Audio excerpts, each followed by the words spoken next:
Youth రాష్ట్ర అధ్యక్షులు అన్న రామమోహన్ గారికి యువత మీద నేను ఉన్నానని చెప్తున్నటువంటి మా యువ మిత్రుడు తండ్రి వెంకటరమణంతో కాంగ్రెస్ పార్టీని బలోపేతం చేసుకుంటూ వరకు బలహీన వర్గాలకు మేము ఉన్నామంటూ ఉత్తేజపడుతున్నటువంటి మా బండారి అంజన్న గారికి, వివిధ హోదాలో ఉన్నటువంటి మండల అధ్యక్షులు, అదేవిధంగా రాష్ట్ర యూత్ నాయకులు వీరందరూ గారికి మన అదృష్టంగా భావిస్తూ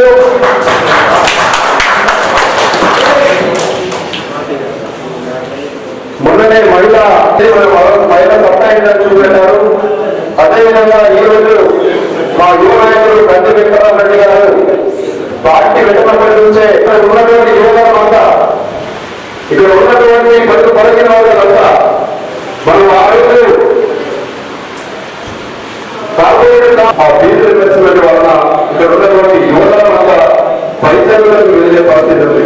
కాబట్టి ఆ ఫీజు ఇన్వెస్ట్మెంట్ పెట్టిన ఘనత ఆ మహానేత డాక్టర్ వైఎస్ రాజశేఖర రెడ్డి గారు. అధ్యక్షులు వెంకటరెడ్డి గారు ఏ కార్యక్రమాలు తీసుకున్నా మేము మా జిల్లా అధ్యక్షులు డాక్టర్ ప్రెసిడెంట్ గారు కూడా అన్నగారు వచ్చి చాలా సంతోషం.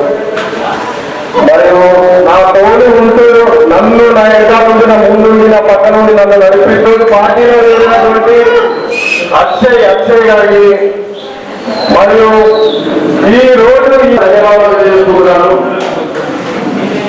ఈ రోజు మన వైఎస్ఆర్సీపీ పార్టీ మొత్తం మనం జరుపుకోవడం జరుగుతుంది. దీనికి నాకు చాలా మంది మా అందరూ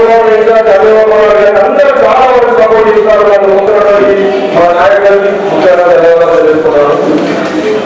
ఇప్పుడు వైఎస్ రాజశేఖర గారి గురించి మనం మొత్తం మాట్లాడుకోవాలంటే రాజశేఖర గారి హయాంలో పరిస్థితి మాట్లాడుకోలేదు. అయితే మేము రాజశేఖర గారు ఫీజు రియంబర్స్మెంట్ ప్రారంభించినప్పుడు ఎంతో మంది నాయకులు ఎంతో పెద్ద ఆర్థిక వ్యక్తులు రియంబర్స్మెంట్ బాగా. జోహార్ వైఎస్ఆర్, జై జగన్, గట్టు శ్రీకాంత్ అన్న నాయకత్వం. చూస్తున్నట్టయితే ఇక్కడ డాక్టర్ నగేష్ గారు, జిల్లా అధ్యక్షులైనటువంటి నగేష్ గారు, మరి యూత్ అధ్యక్షులు వెంకటరమణ, మరి స్టేట్ అధ్యక్షులు, స్టేట్ జిల్లా ప్రెసిడెంట్లు, అనుబంధ సమాల అధ్యక్షులు, మరి సెక్రటరీలు, మరి ప్రతి ఒక్కళ్ళు నిర్వహించినటువంటి ఈ సభకి మరి మమ్మల్ని ఆహ్వానించి చాలా కృతజ్ఞతలు తెలుపుకుంటున్నాము. మరి అంతేకాకుండా ఈరోజు చూసుకున్నట్టయితే గవర్నమెంట్ అన్ని విధాలా విఫలం చెందింది. ఇటు పేదలకి పక్కా ఇళ్ళు నిర్మిస్తామని 1,00,000 ఇళ్ళు నిర్మిస్తామని చెప్పి మరి ఆ రోజు నమ్మబలికి ప్రభుత్వం చేపట్టినటువంటి తెలంగాణ టీఆర్ఎస్ పార్టీ మరి ఇక్కడ పేదలకు ఒక్క ఇల్లు కూడా మంజూరు చేయనటువంటి పరిస్థితి ఉంది. ఇటు చూసుకున్నట్టయితే చలి తీవ్రత చాలా ఎక్కువ ఉంది. మరి బీసీ హాస్టల్లో చూసుకున్నట్టయితే, ఎస్సీ ఎస్టీ మైనారిటీ హాస్టల్లో చూసుకున్నట్టయితే మరి ఒక్కళ్ళకి కూడా కనీసం దుప్పట్లు సదుపాయం కూడా లేదు. అంతేకాకుండా వాళ్ళకి ఫుడ్ కూడా ఎలాంటి సదుపాయాలు సరిగా అందట్లేదు. మరి ఒక పూట తింటే ఒక పూట తినకుండా ఉంటున్నారు. మరి ఆ ఒక్క పూట భోజనం కూడా సరైన క్వాలిటీ ఫుడ్ కూడా ఇవ్వడం జరగట్లేదు ఈ గవర్నమెంట్. మరి పేదలకు 3 ఎకరాల పొలం ఇస్తా అన్నారు, పొలం లేని వాళ్ళకి. మరి ఆ పొలం కూడా ఈరోజు ఎవరికి పంచిన దాఖలాలు లేవు. మరి ఇవన్నీ ఎండగొడుతూ మేము ప్రతి ఒక్క జిల్లాలోనూ ప్రతి మండలంలోనూ తిరగాలని చెప్పి శ్రీకాంత్ అన్న గారి ఆధ్వర్యంలో మేము నిశ్చయించుకున్నాము.